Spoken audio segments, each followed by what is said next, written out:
This episode is presented to you by NFL Sunday Ticket, now on YouTube and YouTube TV. With NFL Sunday Ticket on YouTube and YouTube TV, you can watch your favorite teams' out-of-market Sunday games, plus watch up to 4 games at once with Multiview. Don't miss the race to the playoffs. NFL Sunday Ticket is now just $39 when bundled with YouTube TV, where you get even more football. Visit youtube.com/Spotify offer to sign up now. Lowest price on YouTube TV with base plan. Rest of 2023 season. Terms and embargoes apply. No cancellations. Apple Gift Card is a practical gift that unlocks a world of entertainment and fun. You can send it via email or give a physical card to your loved ones. Your friends and family can spend it on their favorite Apple services, including Apple subscriptions. Apple Gift Card can be used to buy all things Apple. Products, accessories, apps, games, movies, TV shows, iCloud Plus, and more. Visit apple.com for details and to send Apple Gift Cards to your friends and family this holiday season. 'Tis the season to shine with H&M. Discover the holiday collection and find fashionable pieces for your wardrobe or for under the tree. Get inspired and dazzle with this year's glam. From tuxedo styles, bow detailed pieces, impressive prints, and more. From unforgettable looks to unforgettable gifts. With fashion finds to home decor, find it all at H&M. Treat your loved ones and yourself this season. Shop in-store or at hm.com.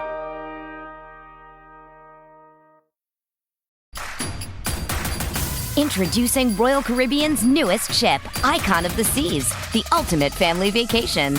The ultimate 6 slides, 8 neighborhoods, 0 compromise vacation. The ultimate never done that, can't wait to do it vacation.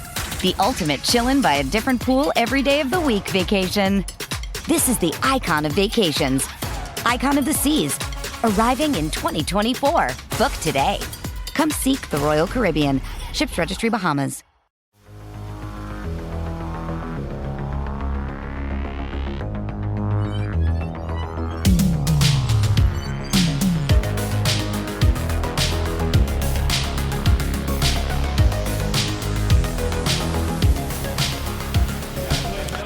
Welcome back to another episode of The Blue Turf. We are at the world-famous Kansas City Soccer Dome. Eric just reminded me to say that, like I would forget by this point.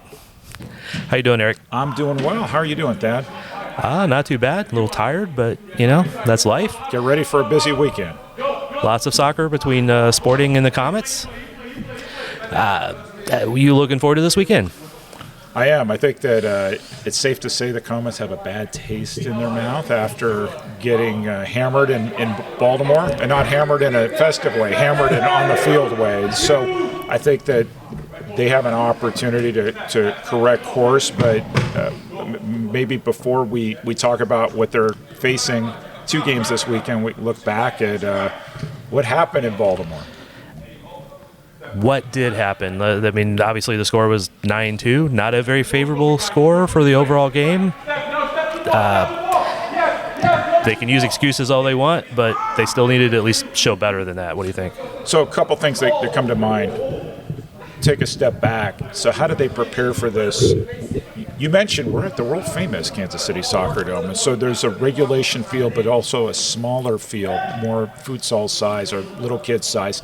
They trained there to do what they could to approximate the CQ field there in Baltimore. I think that was smart. Didn't affect the outcome. A couple things that I noticed. First of all, William Banzela was terrific. He made 31 saves. So some of them were garden variety. Some of them were better than garden variety saves. And so kudos to him for once again being Defensive Player of the Week in the MASL. I think strategy-wise, the team that seems to have figured out how to play in Baltimore is San Diego, because they're very compact defensively. They're very organized. They don't make a lot of mistakes, and then they transition from defense to offense.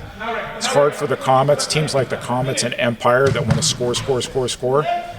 It's hard when you push up forward and then you lose the ball, because all of a sudden, not only are you trying to defend, you're defending shorter defenders the way the Comets are this year, and in a shorter field, and what happens? You get scored on.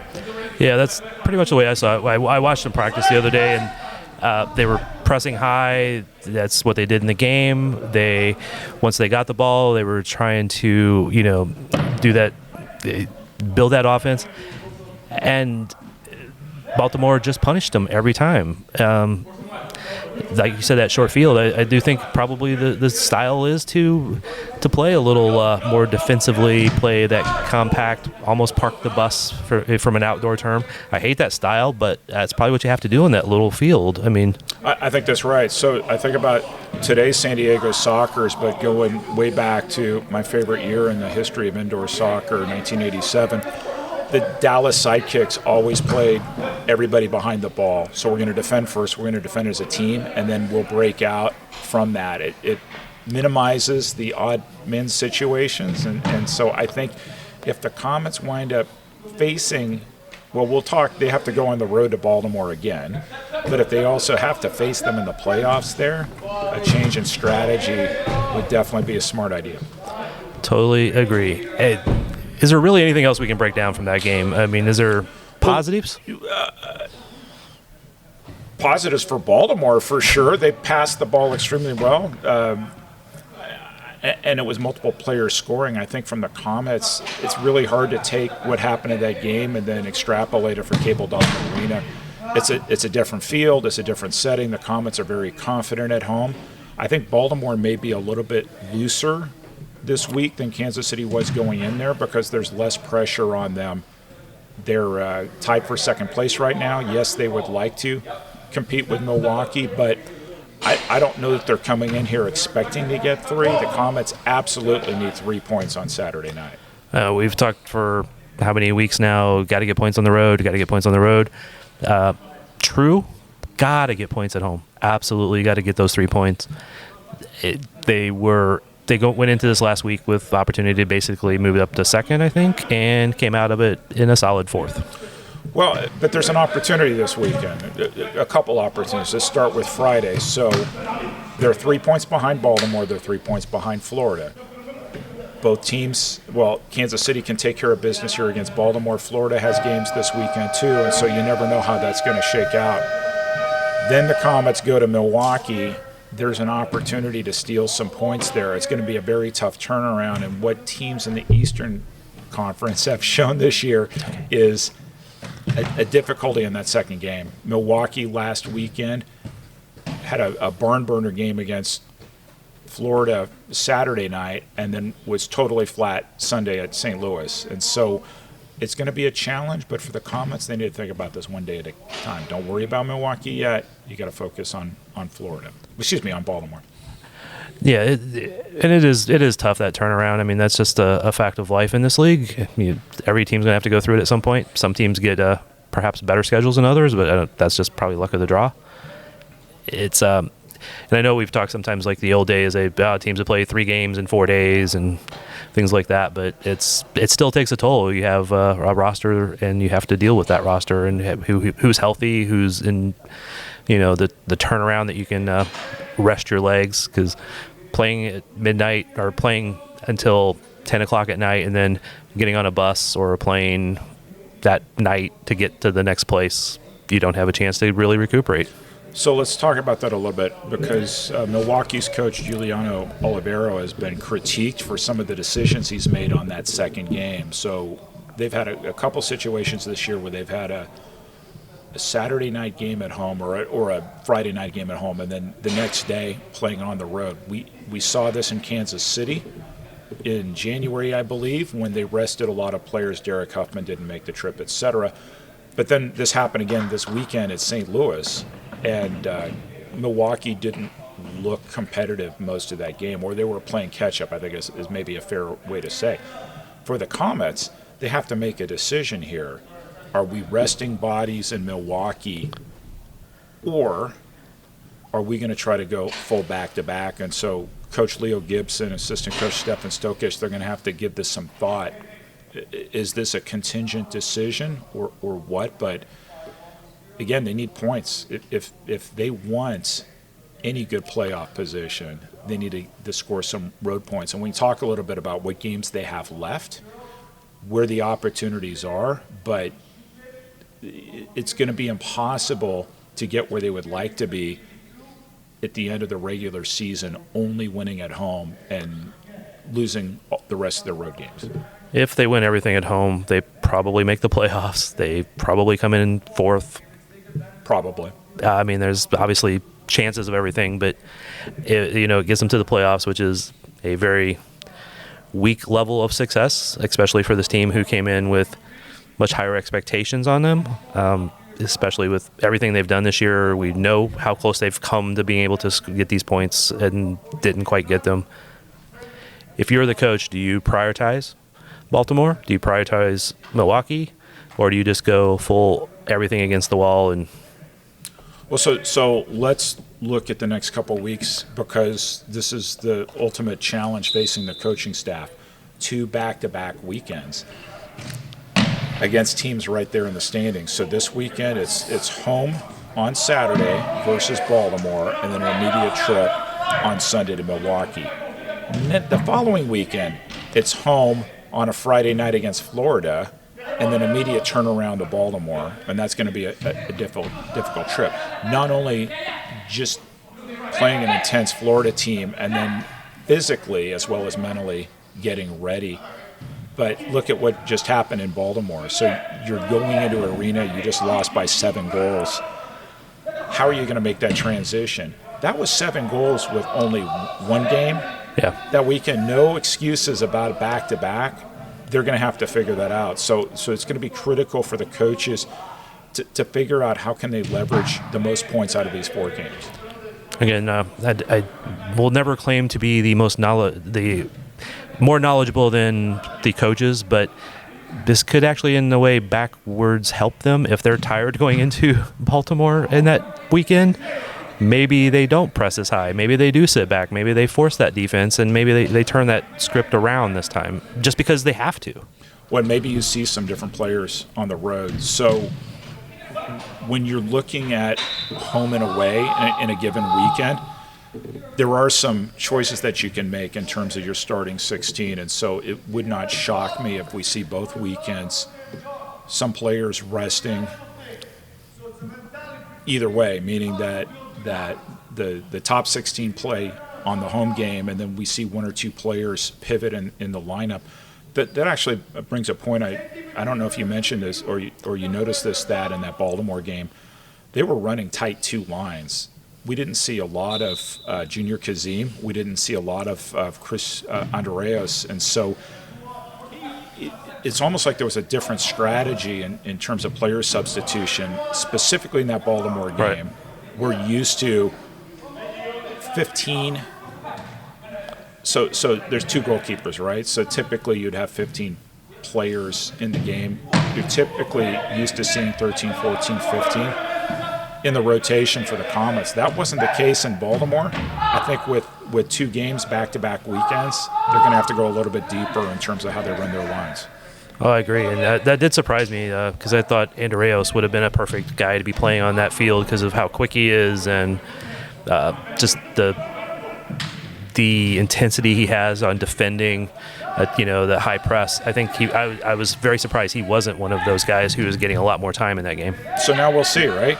We'll see what changes. Every team has to adapt. You adapt based on what you experienced the last game or last couple games, and so I would expect to see a different approach. It's at home anyway, but a different approach for this matchup against Baltimore. But if you look at Milwaukee on Sunday, Comets had 2 good efforts there earlier in the season, took 1 game into overtime, lost 1 like in the last minute, so they played them tight, although they had to come from behind both games. It's going to be interesting to see how they approach that Sunday game. One thing I could see is because they basically have 3 target guys now between Reggett, Marks, and Junior.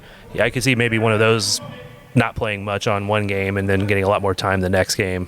I don't think at this point you could probably sit Reggett unless he's hurt, or not play him a lot.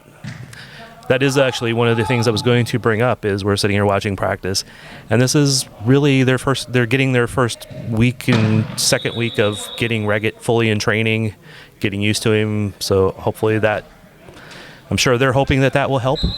So agreed, and something that I think is noticeable, the 4 games that he's played, he has scored 7 goals at Cable Dahmer Arena, and he has been held on the road. And so what they have to figure out is in a hostile environment, how do they get him more involved in the game? He did get shots on goal, Vanzella's saved, but I think he looked a little frustrated against Baltimore as well. And so how do they get him, for lack of a better term, off the schneid on the road? Because they can ride Reg as long as they want to go, the regular season and the playoffs, but it's got to be at home and away. It does. And, I mean, no goal scorer is going to score every game, no matter how good they are. You know, we have expectations of him scoring multiple goals every game. It averages out that he does. It's just not going to be that in every game. So there's those two specific examples where, again, I think Baltimore's obviously always going to be hard to score in that spot with Vanzella, the smaller arena, et cetera, the smaller field. I would love to see him even more on set pieces, though. I mean, I know they have so many good quality guys, but he is so deadly at those. And Leo just scored in practice. How about that? So I'm trying not to look, so that way I don't get distracted. So you mentioned Vanzella.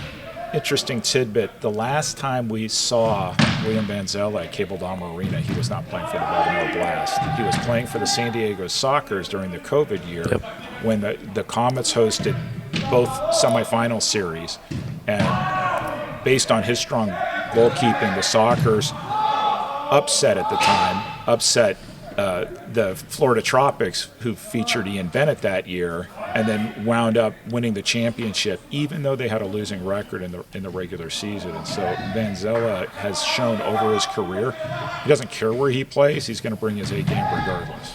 Yeah, he's top keeper in this league since, for however long he's been in this league. He's definitely good. Speaking of Ian Bennett, is there any word on how he's doing?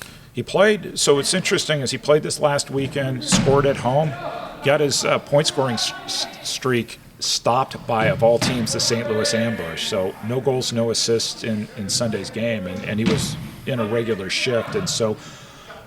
I saw he scored. I just wasn't sure how much he was playing. So playing consistently. I think the issue is it was a difficult turnaround for Milwaukee, and I think what's a challenge, because we tend to view the past with rose-colored glasses and talk about those road trips that teams like the Kansas City Attack had, where they were playing, if not 3 games in 4 days, sometimes 3 games in 3 days. But think about rosters, thinking about where people were and the strategy of the game back then. And as well, sports medicine has evolved since the 1990s. And so it's really hard to say, hey, teams in this era did it this way, hence you should be able to do it the same way in a different era, particularly because the scheduling is very differently. It's one thing if both teams are playing the same number of games in a given weekend, but one of the refrains you've been hearing across the MASL is, how come it is my team that has to play a back-to-back weekend when the other team is coming in fresh, right? Or getting the second game at home, where there's lots of that. And sure. I do think the Comets have not had a fortunate schedule this year, especially early in the year when they were missing players for visa issues and lots of other things. But again, now I'm going to sound like you. It is what you got to play the schedule you got. San Diego Sockers had a long stretch on the road recently. I think 6 games in a row on the road. Yeah. And they had red card suspensions in the middle of it, and somehow they still have the best record in the MASL. So they've figured out how to win on the road through adversity. And so to a certain extent, I understand the challenges that some teams like the Comets have faced, and yet if you want to win a championship, you have to overcome them. Yeah, and sometimes it is figuring out how to do it. Sometimes it is coaching. Sometimes it's teams pulling together, and sometimes it's just having a way deeper roster, because we know they've had a pretty good roster for the last few years. Yeah, I think what's interesting now, you're starting to hear, I don't know if people are listening to this podcast around the league, but you're starting to hear on other shows this whole issue about road record and winning on the road. But it's definitely a thing in the Eastern Conference. It is. There's a lot of parity in the East, I would say.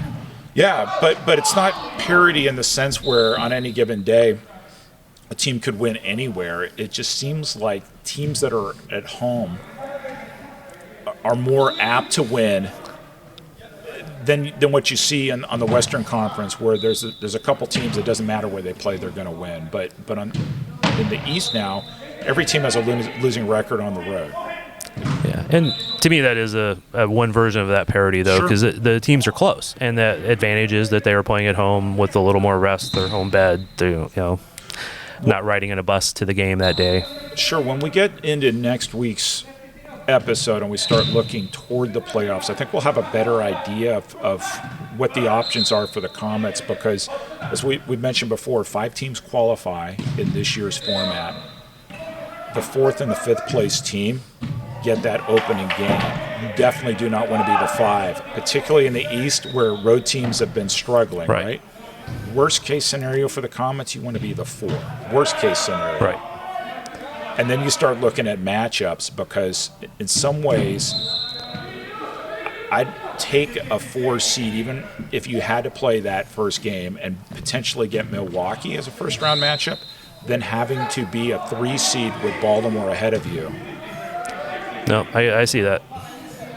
Because I think Florida has found some ways in the past to be successful in Baltimore. And so it really, for me, it's about matchups as we start looking ahead towards the playoffs. And I know this is a little bit of a long shot, but ultimately I would like to see the Eastern Conference Final be Kansas City and Florida. I think that would be some really good storylines. Perhaps you would continue to get massive listenership on this pod, Mr. Bell. Yeah, speaking of, if you haven't listened to the Zach Reggett interview did recently, where it really wasn't much of an interview. He just talked for an hour and got everything off his chest. Go listen. Yeah, there were people around the league. I know that we've talked off air about how many listeners you've gotten for that episode. Just reading some of the banner, listening to some of the banner around the league, it was interesting how people referred to the Zach Reggett interview. It didn't necessarily say Zach Reggett's interview on the blue turf or Zach Reggett's interview with Thad Bell, but just said, hey, the Zach Reggett interview. So it worked its way around the league. It probably needed to. And again, there's always going to be 2 sides to every story. I understand that. It was definitely his perspective, and I believe pretty much everything he said. I'm not saying there's something I didn't believe, but I'm just leaving a little caveat there. But it was very interesting talking to him, and he had a lot of things to, like I said, get off his chest. Well, and I know we texted as I was listening to this, and then I was getting texts from other broadcasters who were listening to it. So I know that other broadcasters were listening. Clearly, other players were listening, and fans were listening too. And so I think there were a lot of eyes on the Florida Tropics. But ultimately, that team has so much talent that it can overcome a lot. Oh, definitely, very talented team. All right, anything we should have covered today, Eric? Oh, I think we covered a lot. It's going to be a critical weekend for the Comets. They absolutely need to get 3 points on Saturday. Focus on that first, and then pivot quickly to what can you bring back from Milwaukee. All right. Good luck to the Comets this weekend. Have fun calling the game. We'll always plan on doing that. Thanks, Thad, and we'll catch you next week right here. Thank you, and we are out.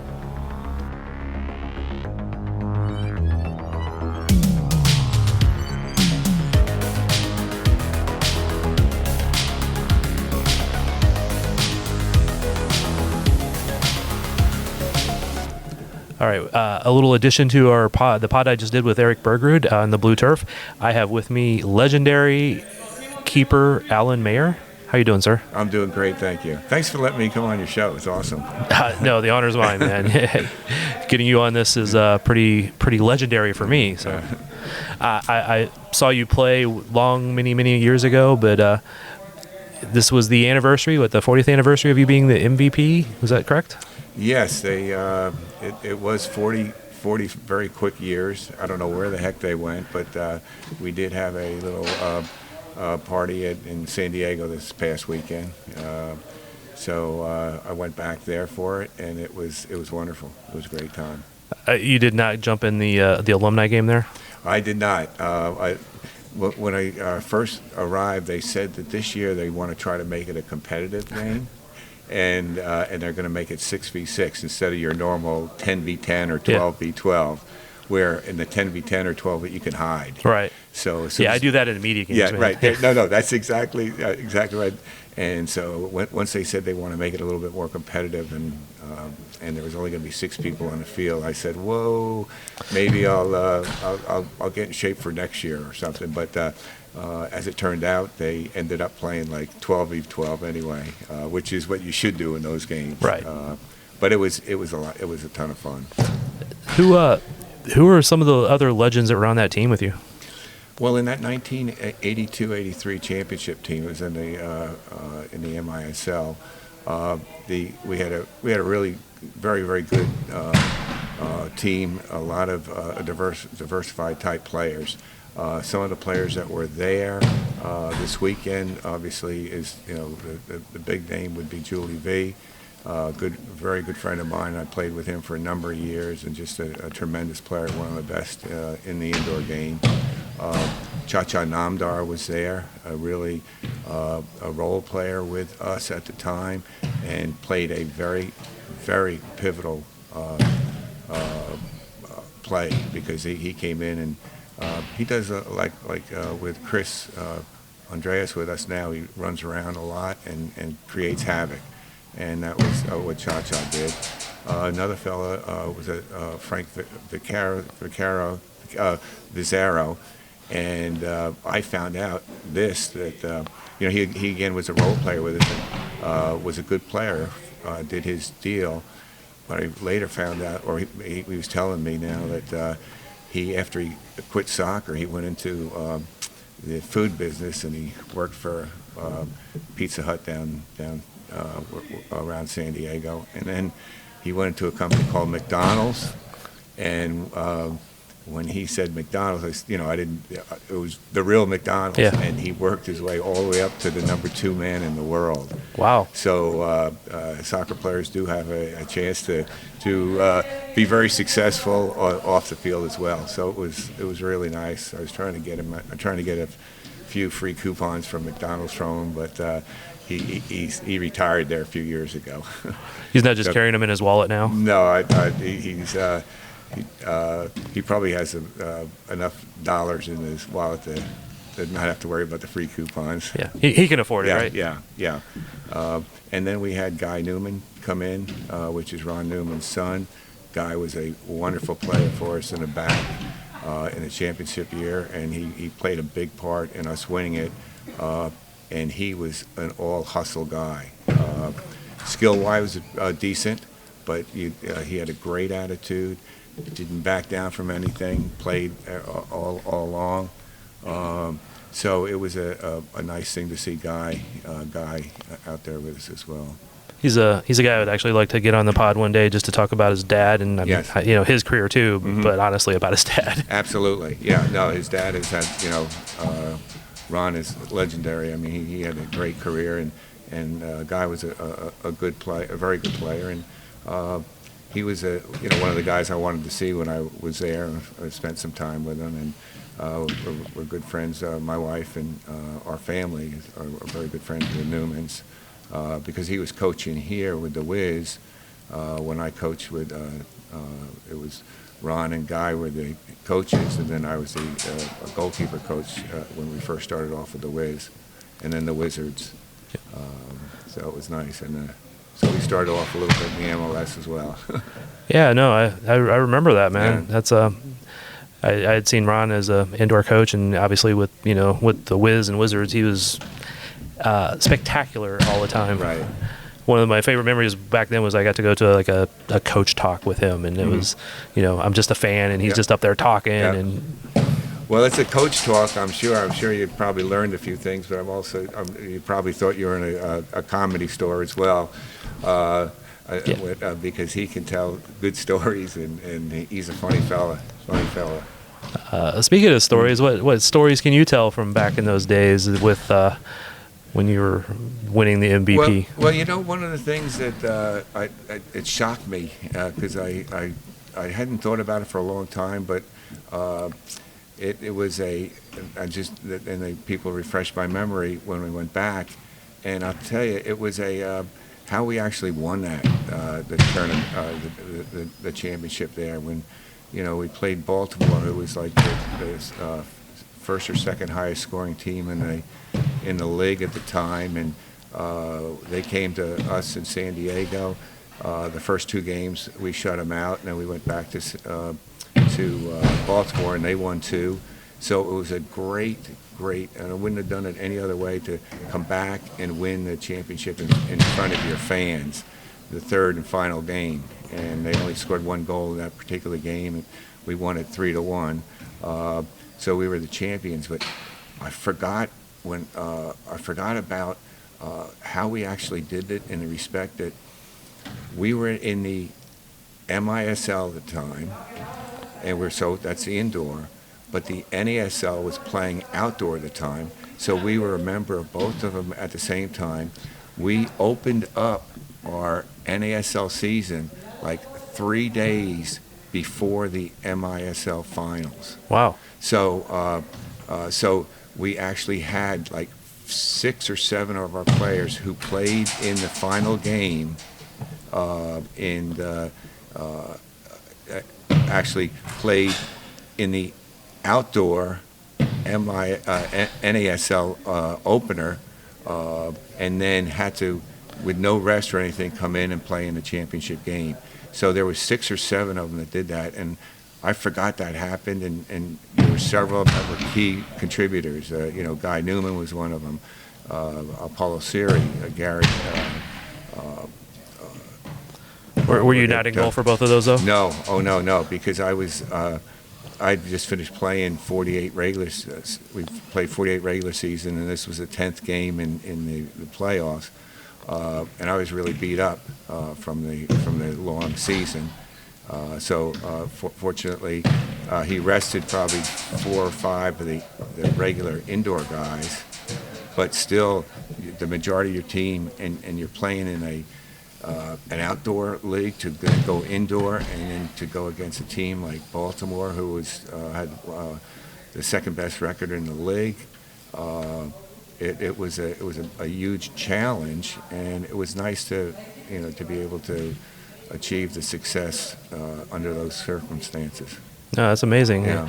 You need to tell that story now to if the guys are like tired of having to play 2 games in a week, right? Right, exactly. I mean, we sometimes played three games in 4 days. I mean, it was pretty heavy, and fortunately, knock on wood, I was healthy enough to go in most of them. As I said, I ended up playing 52 games in that one championship series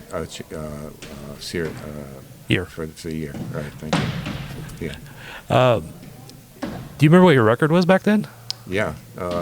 Yes, I do. What was it? Yeah. Mine was 32-10. Wow. Yeah. And it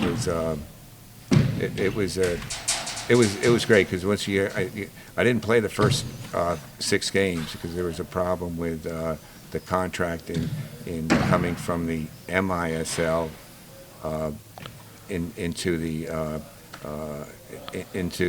because it was legal matter basically, yeah. But it was a problem with the contract, and I sat out the first 6 games, and then from then on it was 40-something straight.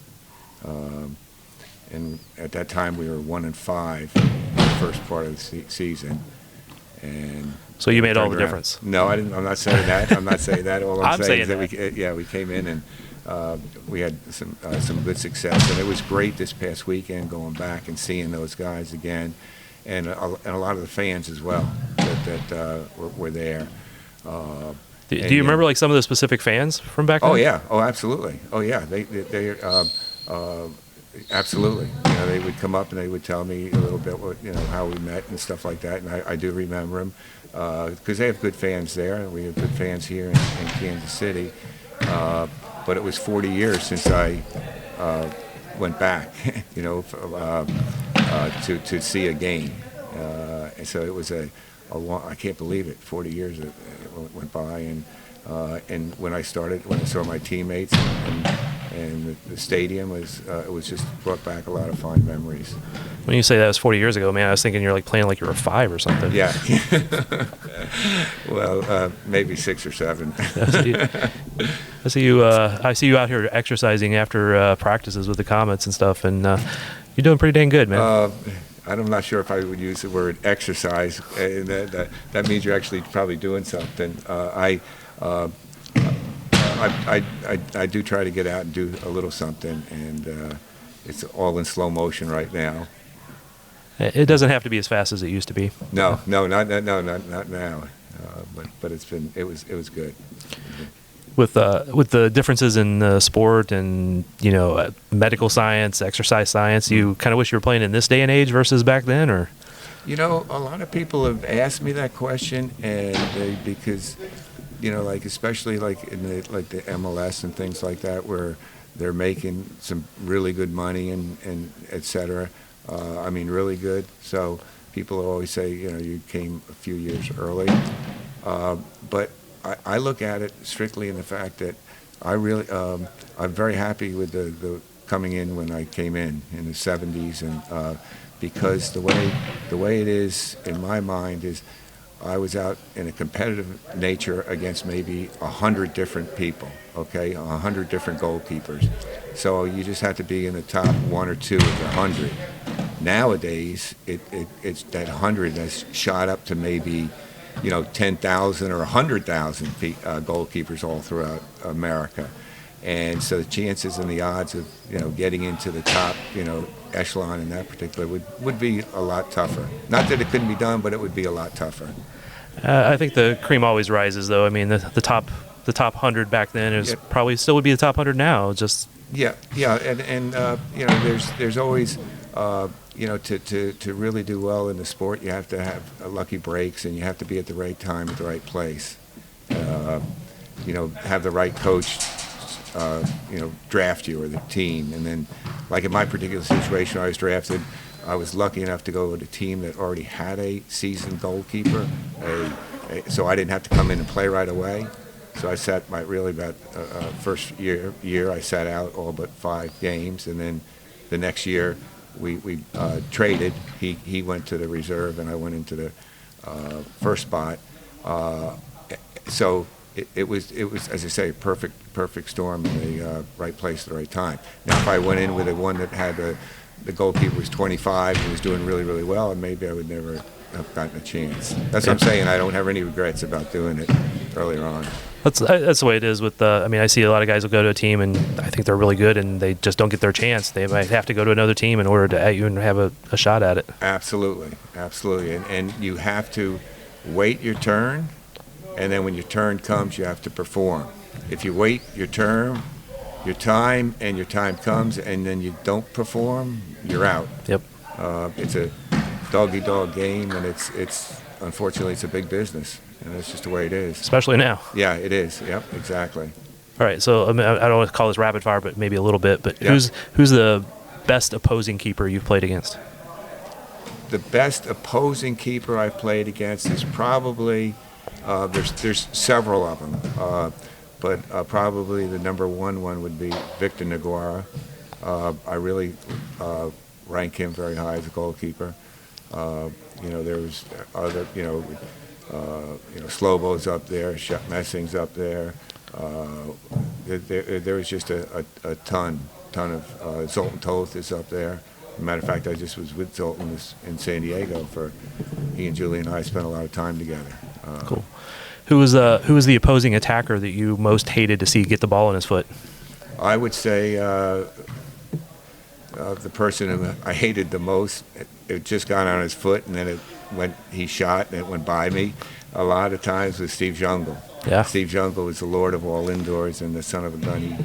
He made probably a living, scoring a lot of goals off me. But Steve, he was very smart. He didn't have a really strong shot. That was reserved for his buddy Bronco Zagoda. But he was very smart in placing it, and he did not like to come back, past the midfield and play defense. So he's always up front. But he is the lord of all indoors for that reason. That was one of my favorite memories about watching Preki is, he didn't cross the right. defensive line there. Yeah, and Preki's up there too. Preki is a legit, if I was to throw out my top 10, he'd be probably one of them in there too, because he was very, very clever, very quick, smart, and it was all left foot, and you knew it, and you tried to play it, and he was so good. He could get by you with knowing even know what he's going to do. So he's a good teammate when he's here, and when we were with the Wiz together. Which is definitely why Ron Newman brought him in. Right, exactly. All right, a little different because I think people ask these sort of questions a lot of times. But as when I played as a defender, and I always promised my keeper I'd do everything I would to not let a shot in on him. Right. Who was the favorite defender to have in front of you? Well, that a good question, and a lot of it had to do with the team you're playing on. For example, here in Kansas City, I had two that I really liked a lot was with Kim Runbet and Gino Schiraldi. Kim was probably, in my opinion, the best defender in all of MISL. He had everything. He could defend. He had speed. He could kick with both feet. He was very intelligent, and he hated to lose. Yeah. He had a good edge on him, and that edge is really good. And Gino's nickname was the Bull, and there's a reason why. So I was fortunate to have two really good defenders in front of me here.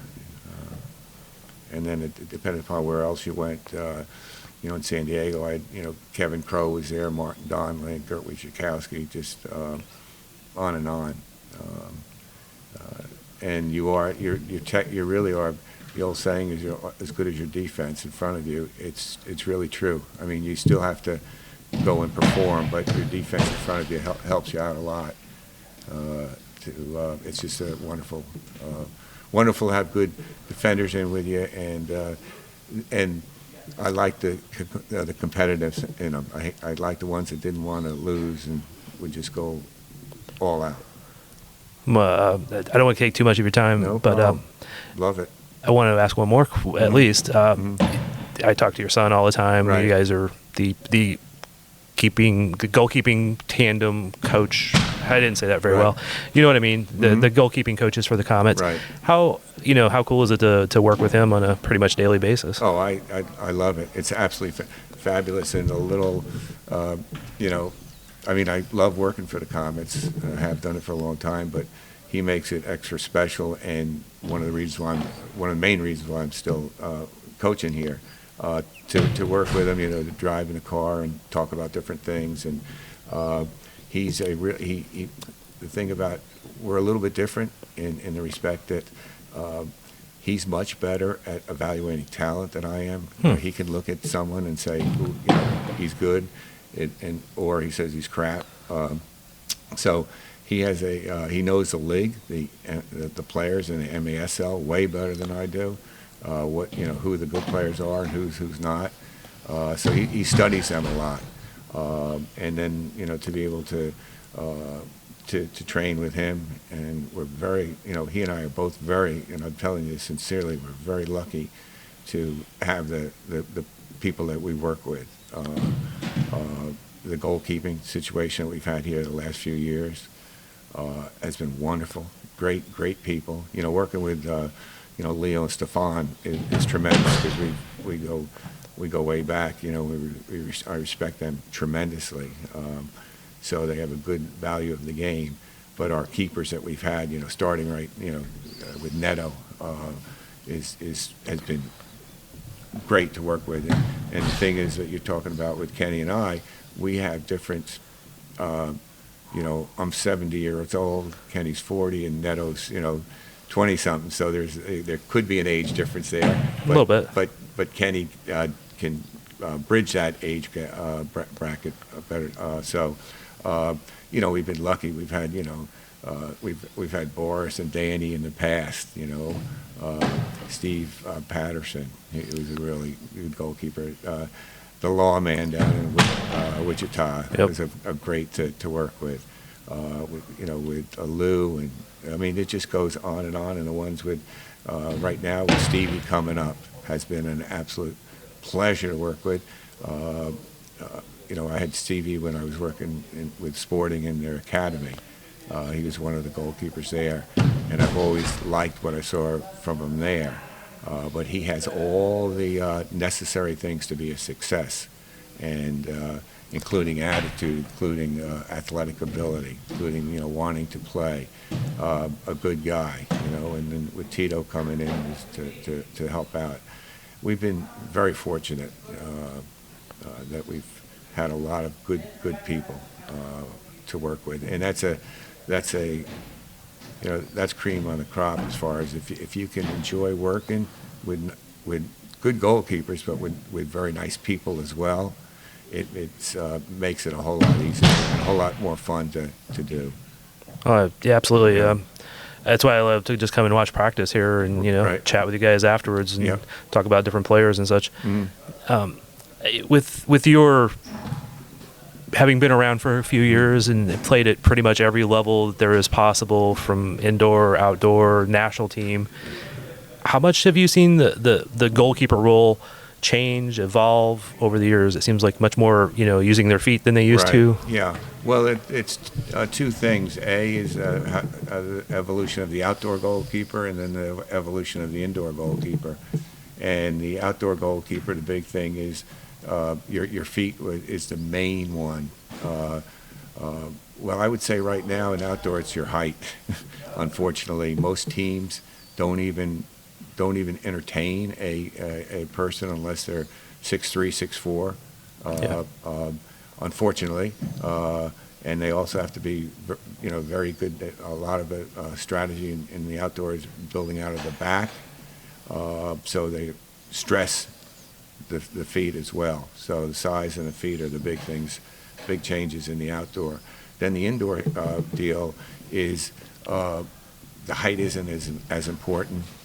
The feet are important, but not everything. Okay, a few years ago, before they brought in the goalkeeper, pass the ball back to the goalkeeper rule, I think the feet played a much bigger part in the game. But right now, with the keeper not allowing to use getting the back pass, it doesn't play nearly as much. So you're looking at for goalkeepers who are more quick, brave, and and the other thing is in indoors you don't have to, although it's good when you use your hands to hold on to the ball. Outdoors you have to hold on to the ball or you're going to be in trouble. Right. Here, blocking the ball is key, and in the indoor game is all about your angles and your position, and that's why you see a lot of these. There's probably 8 to 10 very good goalkeepers in the league right now, and they're mostly older ones because they're used to the experience level of when how a shot is taken and the usage of the boards. Where outdoors you don't have any boards, but indoor you have to get used to. That's a big adjustment to get used to the boards and how they react. So it's lots of different small intricacies of the game that matter. When in outdoor, when the opponent misses a shot, the ball's out. And Yep. now you're like waiting for the rebound to come back into the box. Right, and you got to be careful in that rebound that you don't dive for the ball when the ball just barely gets past the post, because if you dive late and the ball hits the back and you're diving and the ball comes back and hits you and goes in. Yep.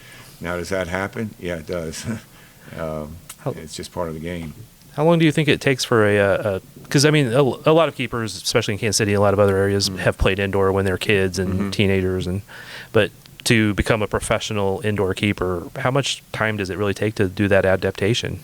Well, I mean, obviously it depends upon the goalkeeper itself. There's two big things: is the mentality, part of the game, and the physicality of the game. Physicality. Do they have the quickness, the bravery, the being able to make saves with your hands, etc. And then the other is the mentality. Do you really want to put your face in front of a ball that's coming at you at 75 miles an hour? Do you really want to go out there and kick into somebody when they're running hard at you and are trying to score a goal? And So there is a little saying about, and unfortunately it is true about goalkeepers. Got to be a little, you got to have a little screw loose, or you got to be a little crazy to play it. Absolutely. You ought to know that. Yes. It's true. It's true. So the bravery aspect of it, you have to have that, and you can't be turning your head when the guy's taking a shot. You turn your head when they're taking a shot, you make yourself smaller, and more of the goal for them to score in. And probably more likely to have a concussion because you get hit in the side of the head. That's correct. That's right. And you got to, you have to come out and make yourself big at all times, and you have to have no regard at all for injury. You come out, you spread your legs out, and if you get hit and you know where, that's the way it is. And you have to be able to take that and jump back up right away, because that ball is bouncing in the goal somewhere. So you got to get up right away to find the rebound save. Yeah, worry about being hurt after the play. Absolutely. And if you worry about being hurt, it's not the right position for you. You just got to just go and play. And that's the thing about with a lot of players. Unfortunately, you have to play in goal a lot of times with some kind of injury and pain.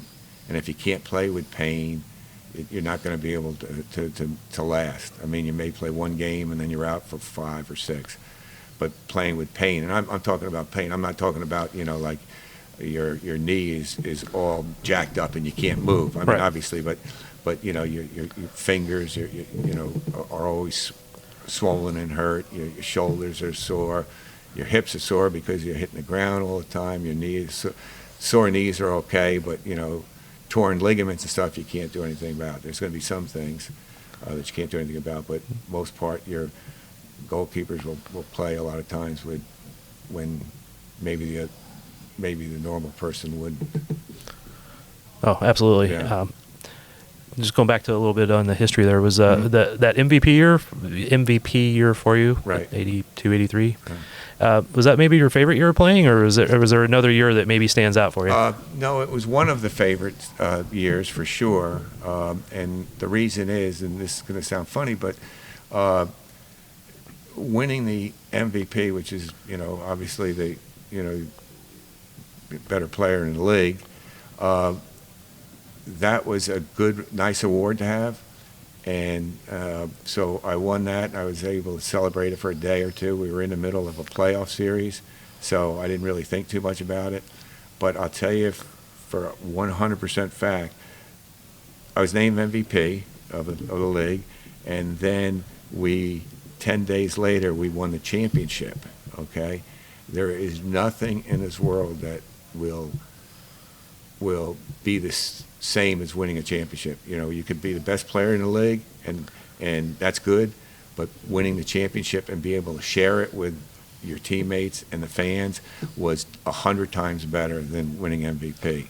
So the reason why I say that was I enjoyed that season was because we won the league in a very tough manner. And there's tough manners are the way the team was developed, and we had a bad start, and we were just one of the new teams that we went from the NASL to the MISL, and they were, quote unquote, they were too old, too slow to play. So there's a lot of things that were involved in that championship year.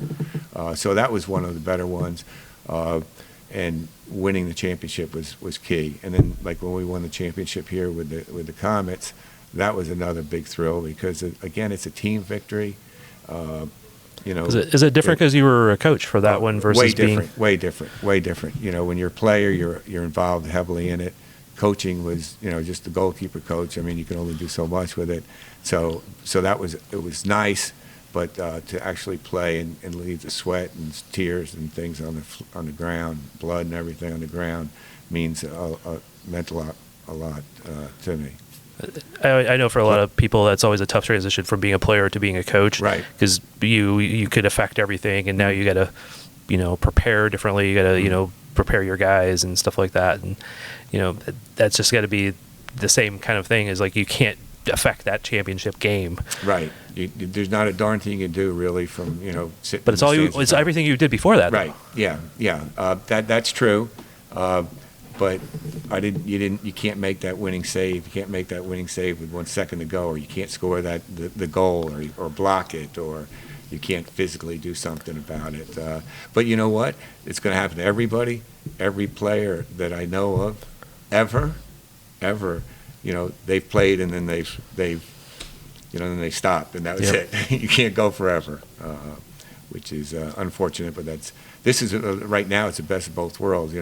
I played, and now I can still be involved with the team. And thanks, the Comets allow me to do that, and it's wonderful. I think they're thankful for having you here more than that. But I'm grateful that they allow us to do it, because I tell you what, it's not only it's nice to help the goalkeepers with their different things, but with all the field players as well.